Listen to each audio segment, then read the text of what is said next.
حضرت نظام الدین اولیاء کا نام سنا ہے آپ لوگوں نے؟ دلی کے بزرگ ہیں، محبوب الہی اور سلسلے چشت کے بڑے عظیم بزرگ ہیں، آپ کے ایک چہیتے مرید ہیں۔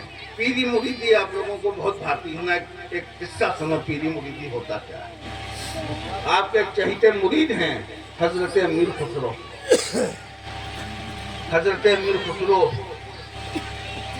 کہیں گئے ہوئے تھے، محبوب الہی کے پاس ایک سید زادہ آتا ہے اور کہتا ہے میں بخارا سے آیا ہوں، مجھ کو روپے کی ضرورت ہے اور کچھ روپے نہیں ہیں۔ محبوب الہی نے فرمایا کو دیکھتا ہوں۔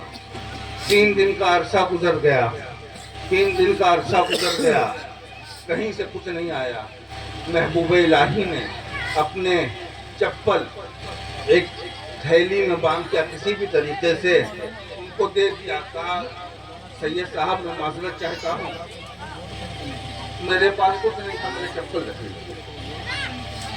انہوں نے چپل رکھ لی اور چل دیے۔ راستے میں ایک سرائے پڑا، ادھر سے سید صاحب جا رہے تھے، رات ہو گئی، سرائے میں رک گئے۔ ادھر سے امیر خسرو آ رہے تھے، رات ہو گئی، سرائے میں رک گئے۔ اب امیر خسرو کو اپنے مرشد کی خوشبو آنا شروع ہوئی، اپنے مرشد کی خوشبو آنا شروع ہوئی۔ اب امیر خسرو پریشان کہ مرشد کی خوشبو آ کہاں سے رہی، آ کہاں سے رہی، بڑے پریشان۔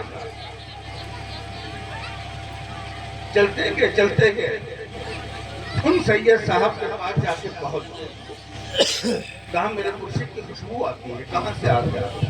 کہا محبوب الہی کی بارگاہ میں گیا تھا، وہاں سے آ رہا، میرے پیر نے کچھ دیا تم کو، میرے مرشد نے کچھ دیا تم کو؟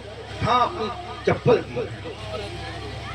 آپ نے جیسے چپل دیکھی، سونگا، سینے سے لگایا، چوما، سر پہ رکھا، کہا بیچتا ہے؟